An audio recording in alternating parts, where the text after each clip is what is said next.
Coming up on today's edition of Locked On Eagles, we continue our A Beef History series, going through the biggest feuds in Eagles history. Also, though, we want to get into the future of the defensive tackle position. Obviously, Jordan Davis is a key piece of the future, but what about Fletcher Cox and Javon Hargrave? Is there a real decision there coming up for Howie Roseman? That's coming up on this edition of Locked On Eagles. You are Locked On Eagles, your daily Philadelphia Eagles podcast. Part of the Locked On Podcast Network, your team every day.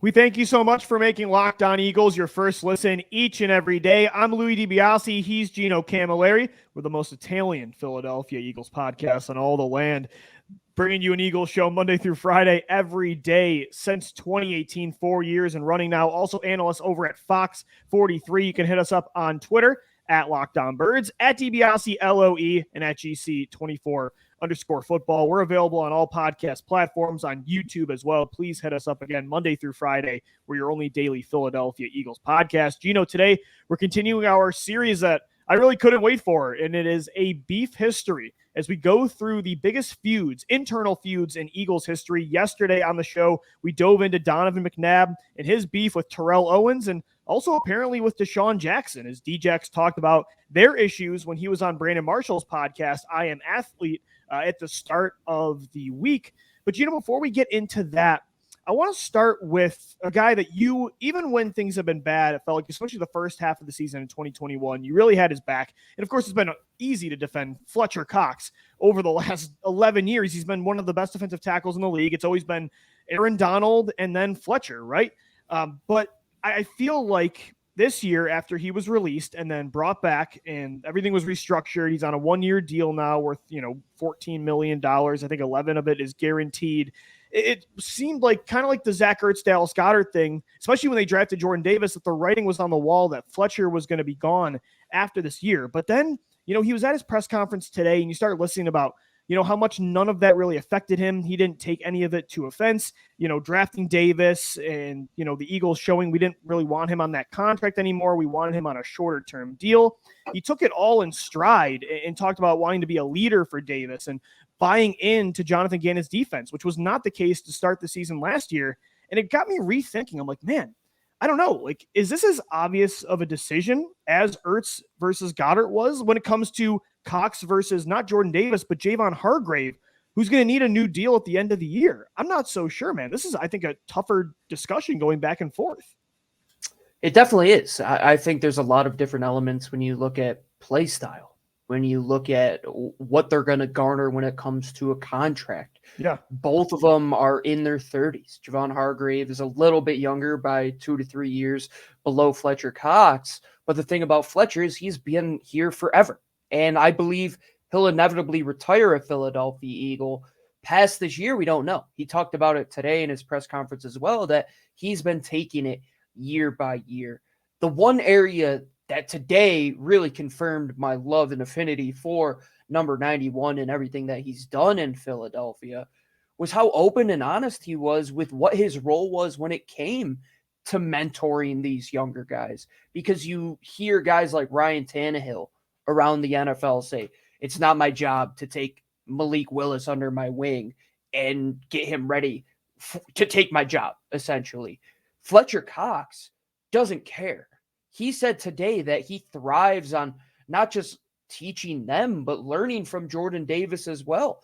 They're two individuals that play similar positions, but completely different mindsets. The way that different styles, 100%. Jordan Davis played in college, which he'll play some in the NFL, but they'll also ask him to get to the quarterback. But he played more, I'm going to hold my ground, see two gaps, lean either way of the center, and plug against the run and open it up for the rest of the guys. Fletcher Cox, and why he voiced his displeasure last year for Jonathan Gannon's scheme, was because he was asked to do that. What Jordan Davis is going to do, right? Which he doesn't do. Sure. He's a 1.5 gap, get up the field while squeezing down the pocket to get to the quarterback type of player. And that's why the conversation leads, to Fletcher Cox versus Javon Hargrave. By the way, only a 2-year difference, man. Like, absolutely. Fletcher Cox is 31. Like, he's getting up there in age. He's in year 11. But Javon Hargrave, I know he's coming off a career year with 7.5 sacks, but he's 29 years old. And Gino, 6 of those sacks came in the first month of the season. We got to remember, Hargrave was dominant. And of course, you can justify some of those numbers going down because of the increase in double teams, which maybe freed some things up for Fletcher Cox. But let's be honest, it was the tale of two halves for both of these guys. Fletcher Cox started off really slow, and he, to me, was the better defensive tackle the second half of the year during that playoff run where they won 4 straight and they improved into the wild card round. Fletcher Cox was on a tear. And you look at his numbers last year, only 3.5 sacks, but his quarterback hits, his forced fumbles, tackles for loss, most of his numbers were around the average of his career. So it's not like there was this massive drop-off. And you combine the maybe cheaper price for Cox, the fact that I think, of course, like you said, Jordan Davis is going to emerge as a core piece of this defense, and the development of Milton Williams down the stretch last year too might make you think, if we can get Cox cheaper, because he is 2 years older and because he loves the Philadelphia Eagles. That's a big reason that, Gino, he didn't have a Ryan Tannehill-like reaction like Zach Ertz last year. These guys love being an Eagle. Brandon Graham, too. Exactly. Maybe that's an idea to explore. It's not as obvious as Ertz and Goddard. There was a similar conversation last year that's like, do you want to go cheaper with Ertz and trade Goddard away and kind of go in that direction? But there was a clear difference and a clear style difference as well. You got more with Goddard, run after the catch down the field. With Cox and Hargrave, how much more are you getting for Hargrave versus Cox? Is the talent gap so wide compared to what the price would be? It's something to consider. Is $5 to $8 million, which realistically could be a price difference, because Javon will be 30 years old when he's going to get. Is he that contract. Much better than Fletcher? I think a team would be willing to pay him that. If you look at guys that aren't even as good as him, look at a player like Jordan Phillips, for example. When he left Buffalo, he quote unquote said he was a top 3 defensive tackle in football. Clearly wasn't, but he still got north of $15 million. Right. Javon Hargrave probably could get that from a team that is contending for a Super Bowl. I don't know if it'll be Philadelphia. I think if the price difference is 5 to 8, or let's say it's even a little less than that, let's say 4 to 6, do you keep Fletcher Cox here on what most likely would be a 1-year deal as opposed to a 2 to 3 year deal for Javon Hargrave? I think Fletcher will continue to do this 1 year over 1 year type which thing. is good as you see what Jordan Davis and Milton Williams do. You don't want to lock when it comes to guy. Fletcher Cox's leverage. Absolutely. He should continue to do that, because you don't want to be in a situation where it is a 2-year deal. They backload it and it's a snap of the fingers. We're going to have to cut you no matter what. You want for the Eagles too. You don't want to lock into Hargrave if you think that Davis and Williams are going to project to be your future, top 2. So I don't know, Gino, maybe neither come back after 2022, because it could be an option for sure. Williams, Gino, I don't think people are talking about it enough. He looked really good down the stretch last year. He's a defensive tackle that, grades in the 99th percentile when it comes to athleticism. He's a pass rusher that can play on the outside too. It's defensive tackle. It's deep right now. To me, it's the best group of 4 in the NFL. And I think that they have a decision, though, to make about it for the future. I think Fletcher Cox also made a great point about saying that he knows that he's going to be a rotational type player.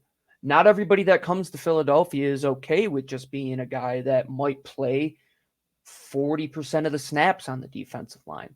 Fletcher Cox gets that, and he understands that the guy that comes in next to him or after him has to be just as good. And he mentioned that the guys behind him, he has trust in as well to play up to that standard. So set that standard for a young player like Milton Williams, mold him, and Jordan Davis can be that unicorn in the middle. You're really trying to replace who's going to be that next 3-tech penetrating defensive tackle that gets after the quarterback. That's Milton Williams. Are you going to keep 3 guys who are all play the same position, all play relatively similarly? We'll wait to see what Jonathan Gannon does in terms of deploying these guys. Right, because there's no Davis replacement, in the rotation, right? I mean, absolutely not. Cox, Marlon Tui Pelotu probably, but I mean, much lesser extent. But it's a good point. It's like that other spot, you're kind of deciding between Cox and Hargrave who to keep, or if you believe in Milton Williams enough to let both walk. Fascinated, but I think it's definitely more of a discussion than, again, compared to like Ertz and Goddard last year. I don't know. It feels like it seems inevitable that Cox is gone next year. I'm not so sure, especially hearing his mindset.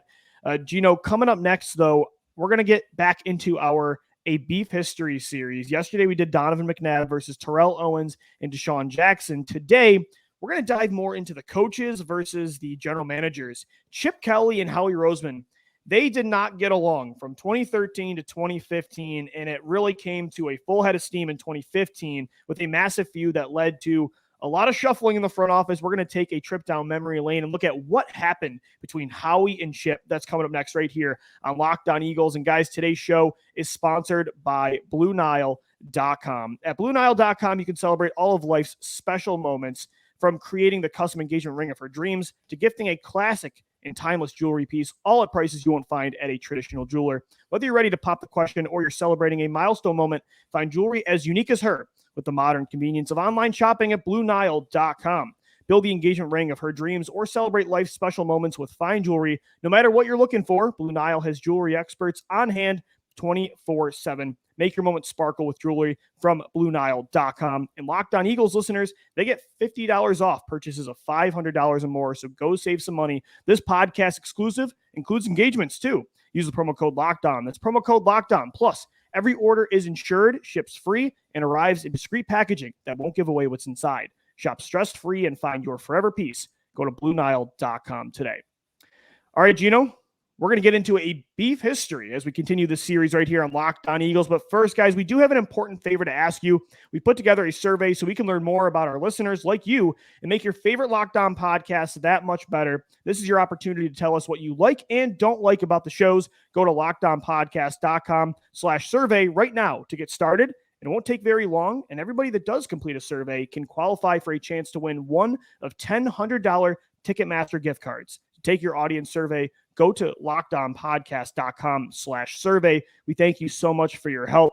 We had a lot of fun with this series yesterday, Gino, talking about what went wrong with Donovan McNabb and Terrell Owens and Deshaun Jackson, the only two star receivers he has really ever had. It just did not work off the field. Production-wise, on the field it did, but neither connection lasted nearly as long. For Deshaun Jackson and McNabb, it was 2 years. For T.O., it was 1. So go check out that show yesterday. We dove deep into it and really talked mostly about McNabb and just how most of the time the greatest quarterback in franchise history should be revered way more than him. But spats like those kind of led to our feelings about him now. And it's kind of the same. I don't know. No, I shouldn't say it's kind of the same, because you look at other feuds and you might have mixed emotions with them. But when it comes to this one we're going to get into today between Howie Roseman and Chip Kelly, it's like there is no love for Chip Kelly anymore. And everybody has had their issues with Howie Roseman at one time or another, including maybe at this time. You might have been Team Chip in 2013 to 2015. But with Chip Kelly, Gino, I mean, you look back at it now and everybody groans when they think of that name. Even myself, even a person who supported Yeah, and you're a diehard Oregon. Oregon Ducks fan. That's right. I never had a college football team growing up outside of supporting Donovan when he was at Syracuse, and I fell in love with these cool jerseys, high-profile offense where Kenyon Barner and DeAnthony Thomas and LaMichael James, all these guys are in the discussion for Pac-12 Player of the Year, Heisman candidates at times, and I fell in love with what Chip was doing. And seeing the end of Andy Reid's tenure, where it was very, I would say, blah. It was before the turn of what was to come to be this new fast-paced NASCAR-style offense where it's going 100 miles an hour. I would say more Formula One, more zigging and zagging. It was nothing like the NFL had ever seen. That first game, too, in Washington, Monday Night Football, Chip Kelly stole RG3's thunder of All In for Week 1 because everybody's like, what is this? He came out ahead of his time, I would say. I think if he had better players, better personnel, it might have worked. It's on him. A lot of it is on him. He had the better personnel and he got rid of them all. 100%. But if you're going to look at it now and say all of these wide receivers and their body types today, and Deshaun Jackson made a great point on that podcast with Brandon Marshall that before him, they weren't drafting guys like Tyreek Hills. They weren't drafting the Tutu Atwells, these smaller, quicker guys. He wanted to turn over things quickly, and he wanted to have the power, much like he did at Oregon, where he's the guy that's recruiting these kids. He's in the houses. He's gets them to Oregon, says, oh, you can have any Nike shoe you've ever wanted. We're going to play in 200 different combinations of jerseys. You get to the NFL, well, there's a draft. There's only 7 guys that you could bring in a draft unless you get more picks. There's free agency, which you're cap strapped. You don't have all of this money that all of these people behind the scenes are going to give you. It's a level playing field. Yeah. And there's more guys you got to work with too. There's front office members, there's scouts, there's more coaches.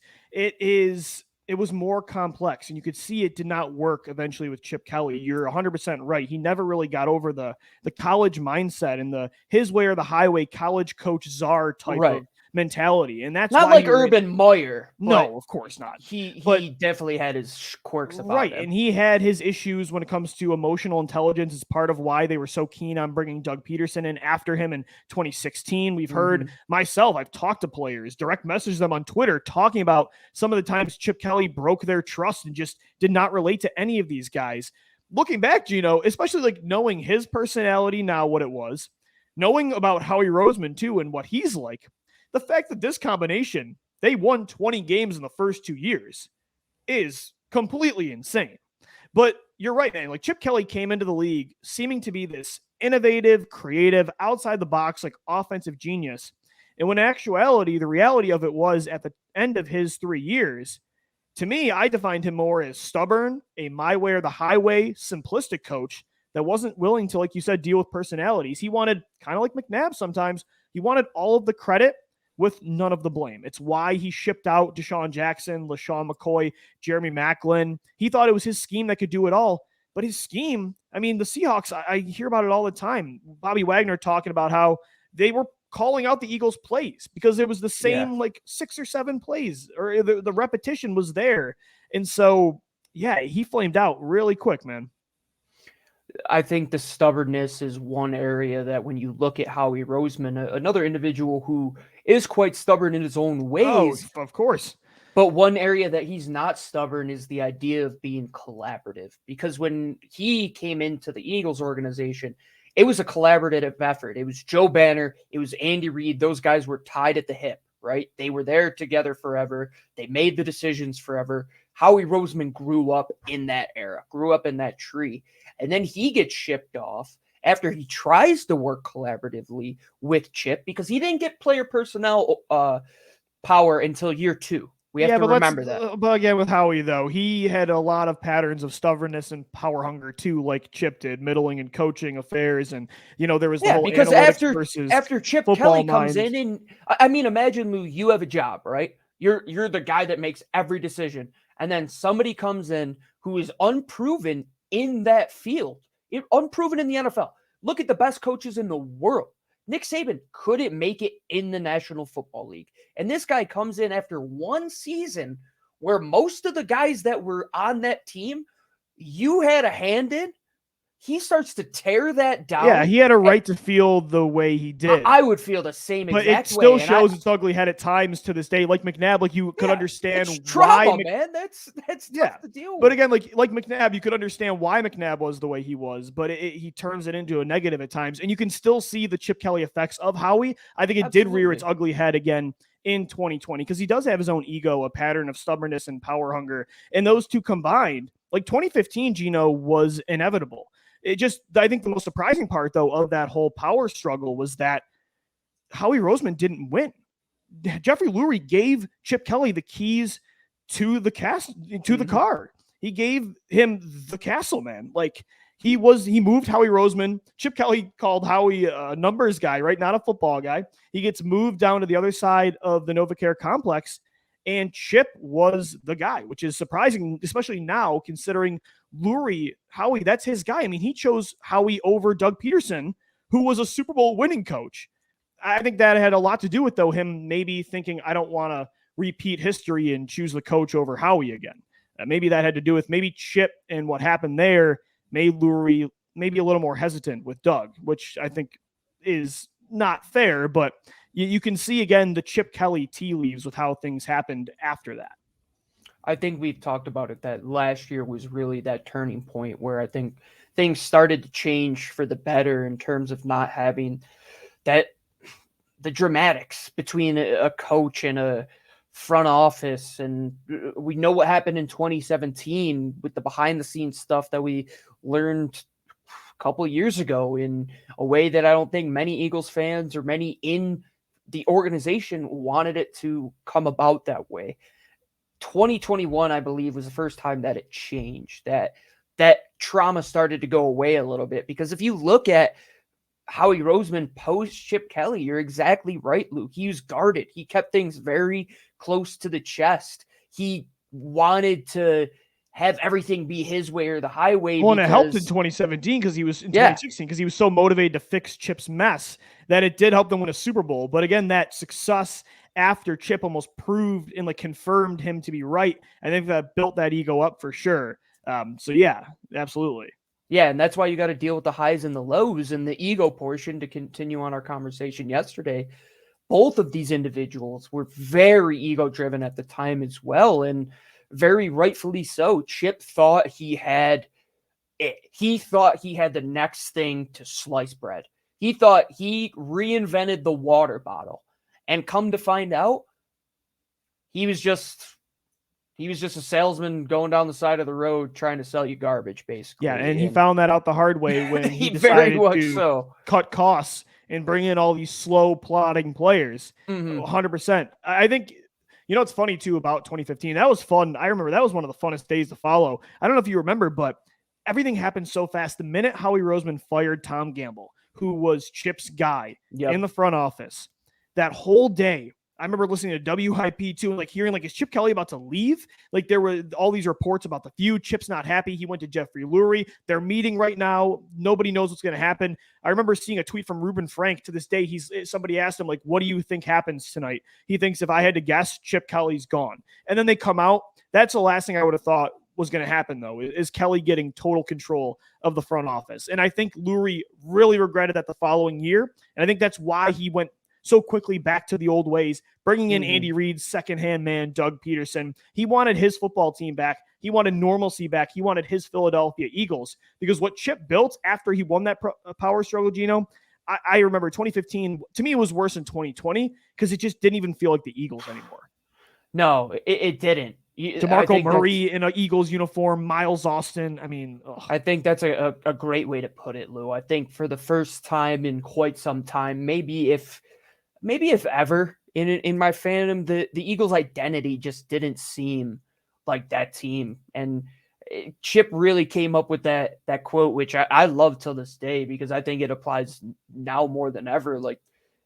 Big people beat up little people, and he didn't have a big physical team, which was crazy to me that he would say that. And his team is middle of the road athletes. And they fast got people run by slow people. It should have been he had slow guys. His corners couldn't run. Especially compared to what we knew before that. We knew 100%. The most explosive offense maybe ever on paper before that. To go from that to 2015, no wonder we were miserable. Yeah, Lou, 100% right. You were at one of the games, right? The game with Sanchez against Tampa, oh man, the worst game of all time. I've never left any sporting event early ever. I'm a firm believer that you pay for the ticket, see it out. I've seen crazy things happen, especially in hockey. Football today, now more than ever, you're seeing unbelievable finishes. I drove 6 hours home immediately after, I think, the second or third time out in the third quarter. I got in my car and I left, because that team wasn't a Philadelphia Eagles team that I knew. They weren't a team that I think Jeffrey Lurie was proud of putting on the field. I think he looks back on that and doesn't ever want to get to that finished product. Was it a finished product? Was it even a product in general? It was so bad towards the end, Lou. Like you said, Bobby Wagner's calling out plays for the Eagles, and then this guy gets a chance in San Francisco and he doesn't change a thing. That just goes to show his ego, his stubbornness. He always thought that scheme was going to win at the end of the day. He would never slow it down, man. He was like, my offense is fast. Yeah, but Chip, you're up 14 with 8 minutes to go. Let's get under center. Let's run the football. Let's chew some clock. Or let's not run DeMarco Murray on a jet sweep, which he never ran before, or run him on outside zone. He thought he could fit anything into a square peg in a round hole, right? He thought he could fit it in there, man. Definitely. He really did. We'll continue to get into it. Oh, sorry. Go ahead. No, I think why you and I right now are happy with Nick, happy with JG, happy with the direction of and why we were happy with Doug before too. A lot of it now is playing to the strengths of the players, which Chip never did, man. He never did. Do you think Chip Kelly would have ever threw the playbook out and said, let's get what Andy Reid did well with Nick Foles, like Doug Peterson did and Absolutely Frank Reich? not. No, we're going to run that scheme into the ground. We're going to run it into the ground. And that's 100%. What happened. We'll keep getting into it. It's a beef history series right here on Locked On Eagles. What went wrong between Chip Kelly, Howie Roseman, and that entire spat in the front office and coaching staff from 2013 to 2015? That's coming up next right here on Locked On Eagles. And inevitably, this time in Eagles history will be made into a movie. And when I'm watching that movie years down the road, watching the 30 for 30, I know they're going to still be a sponsor of ours because we're going to be doing the show. Built Bar is going to have something delicious that they come out with, much like their caramel brownie that they currently put out. I'm going to sit back, watch some NHL action tonight while I put some wagers in at Bet Online, and I'm going to enjoy my delicious caramel brownie. Got a wedding coming up in a week and a half, Lou. I've been crushing these Built Bars to get that sugar fix. I don't want to have the guilt. I don't want to feel bloated and full afterwards after you eat a piece of candy or you eat some ice cream. No, these Built Bars, you really do feel refreshed. You get as much protein as any of your favorite chicken, steak, 17 grams of protein in a single bar, 130 calories, 4 grams of sugar. You're not going to get this anywhere else when it comes to nutrition, when it comes to taste, because above everything else, they make sure that these things are delicious. They have their granola flavor, their puff flavor, and they have their original, and they're all covered in 100% real chocolate. Get their caramel brownie today. One of my favorites. Use the promo code LOCKED15 at built.com. You could get one of their mixed variety packs. You could get their originals, puffs, granola. Try them all out. They're going to be a long-time sponsor of the show. They have been forever, and there's a reason why, because they're the best, the most delicious, most nutritious. Go to built.com today. Use that promo code LOCKED15. All right, Gino, we're wrapping up this Thursday edition of Locked On Eagles. We thank you so much for making Locked On Eagles your first listen each and every day. It's a beef history series right here on LOE where we go through the biggest internal feuds in Eagles history. Talked about Donovan McNabb versus T.O. and D-Jax yesterday. Today, it's Chip Kelly versus Howie Roseman. And, Gino, it all came, to full steam in 2015 when Chip Kelly won that power struggle. It did propel Howie into helping the Eagles win a Super Bowl a couple years later, so I wouldn't go back and change history, but you just see the tea leaves of how everything really happened after that moment, and you can see how things led up to that moment in 2015. Like, you go to the 2013 draft, you go to 2014, there were, I'm sure, some back and forths. I remember hearing the story about the 2014 draft where Chip Kelly was getting antsy. He wanted to take Jordan Matthews in the first round, and he was getting upset, and I guess Howie Roseman did tell him, because one thing Roseman's really good at is understanding value in this league when it comes to trading, how the draft board is going to go. And he kept saying, no, look, we can get Jordan Matthews in the second round. You could have also got Devontae Adams, by the way, but that's for another time. Unfortunately, they took Marcus Smith after, but they didn't really see eye to eye in that way, and even 2013, I really do wonder, if let's say Deion Jordan and Lane Johnson were available, what the Eagles do. You could just see they weren't in sync ever. Deion Jordan was the pick, unfortunately. Could you imagine if the Dolphins took Lane Johnson at 3 instead? What that would have changed? Because Chip's taking Deion. If they're both there, man, Howie, we all know with how much they love linemen, would have been screaming Lane Johnson's name from the mountaintops. But Chip might have quit if they didn't take Deion Jordan. Yeah, probably. And the thing was, he was drafted to be Kayvon Thibodeau, and he was never Kayvon Thibodeau. Well, considering they took that same position the following year, Marcus Smith, man, I bet they would have did it. I mean, they took two guys that were considered two guys that were edge rushers that were never true edge rushers, and Deion Jordan and Marcus Smith, both off-ball linebackers, truly, and the biggest what if. And we talked about the butterfly effect of how the Eagles won a Super Bowl, and a lot of it came down to LaShawn McCoy being traded. Well, how did we get to LaShawn McCoy being traded? Well, it came down to Chip Kelly tearing things down to the bone, signing guys like Byron Maxwell, getting Kiko Alonso, bringing in players like Jeff Mail. They drafted Josh Huff out of Oregon. Oh, my God. Yeah, I mean, just an overall bad time. He just never got his guy. He personnel. never got his quarterback in Marcus Mariota. I always Could do have wonder traded what the whole happened there. franchise and the whole organization to get They would have Marcus. never won a Super Bowl, Gino, if he would have got Mariota. It would have never happened because he's not Fletcher getting fired. Cox is gone. Those 2015. first round picks are gone. He's still there. They never get Doug 'Cause Peterson. I'm not saying the Eagles would have. I'm not saying they would have been great in 2015, but I don't think they would have been as bad with Mariota. And even if they won like 6 or 7 games, if they let Chip invest all of that to go get a quarterback, and apparently he made the offers to both Tampa Bay and Tennessee, he's getting more than 1 year to see that through. So yeah, it's crazy the good and bad that did come from this whole experience with Chip Kelly. And overall, it really, I think, affected a lot of people in positive and negative ways. I think Howie Roseman and Jeffrey Lurie, they were a little more spurned and tight to the chest and wanted more control for sure, and motivated though too in learning from mistakes. It's how they won a title. It's how they're bouncing back now. So a fascinating time. And I think for sure Chip Kelly was the loser of how this relationship, when a relationship ends and you're a little bitter, you're like, I'm going to do better than she is down the line. Chip Kelly did not get the better of how this ended. You know what I mean? He's in UCLA, and Gino, you're a Pac-12 guy. They haven't done much with Chip as the head coach. No, Oregon has been smoking him the last couple of years. They're not doing much there. He didn't do much after he left Philadelphia. Had one good year where they took the Saints to the wire, and more of it probably comes on the fear, shock, and awe of nobody knowing what was his offense for that year, how great Nick Foles and the personnel he had played, and elevating the scheme 100%. And you have to step back for a second and say, what if they had a coach that played the players up better than the scheme did? And that was the other way around. They might have been even better than what Chip Kelly put out on offense, in all honesty. They had multiple big point outings, but at sometimes when the efficiency wasn't going right, he was too stubborn to change things around. And things could have probably went in a much better direction in 14 and in 15 if he just put that ego to the side for a minute and said, okay, we have to make this collaborative. I'm not the only guy like college anymore. I can't beat some of the best minds in football all by myself.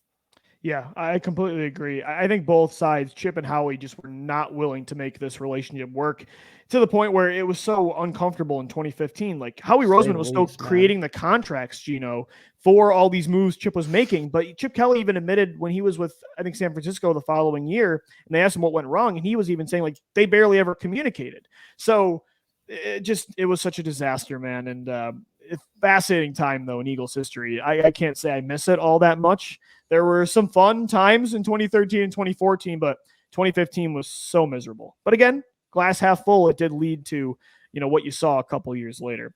We're going to continue our A Beef History series. Moving on tomorrow, make sure you subscribe to the Locked On Eagles podcast as we continue this series rolling. Got a few more series coming out too in the next few weeks with training camp now, not until July 26th. So we got over a month to do some fun content right here on your daily Philadelphia Eagles podcast. Thanks so much for making Locked On Eagles your first listen each and every day. Make sure your second listen is the Locked On NFL podcast. All the news across the league in under 30 minutes. It's free and available wherever you get your shows. Make sure you hit us up, though, on all podcast platforms, YouTube and Twitter, at Locked On Birds, at GC24_football, and at DiBiase LOE. For Gino Camilleri, I'm Lou DiBiase signing off. As always, thank you for downloading. Thank you for watching and listening. And let's go Birds. Fly, Eagles, fly.